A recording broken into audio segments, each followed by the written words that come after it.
రక్షణ అన్న 3 అక్షరాలు ఎక్కడి నుంచి వస్తాయంటే ఒక్క పరమేశ్వరాధీనంగా వస్తాయి. ఆయన అనుగ్రహించాడా ఏదైనా ఇస్తాడు. 2 కోరలతో పట్టుకుని ఎత్తి నోట్లో పడేసుకుంటున్న మృత్యుదేవత యొక్క కోరల నుండి జారి కింద పడి బతకచ్చు. ఈశ్వరానుగ్రహం.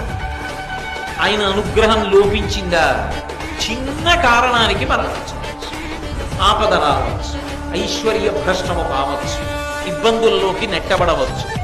కాబట్టి సంతతము రక్షణ అన్న 3 అక్షరాలు ఎక్కడి నుంచి వస్తాయంటే ఒక్క పరమేశ్వరాధీనంగా వస్తాయి. ఆయన అనుగ్రహించాడా ఏదైనా ఇస్తాడు. 2 కోరలతో పట్టుకుని ఎత్తి నోట్లో పడేసుకుంటున్న మృత్యుదేవత యొక్క కోరల నుండి జారి కింద పడి బతకచ్చు. ఈశ్వరానుగ్రహం.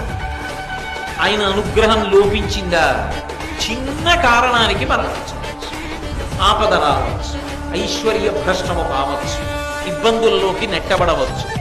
కాబట్టి సంతతము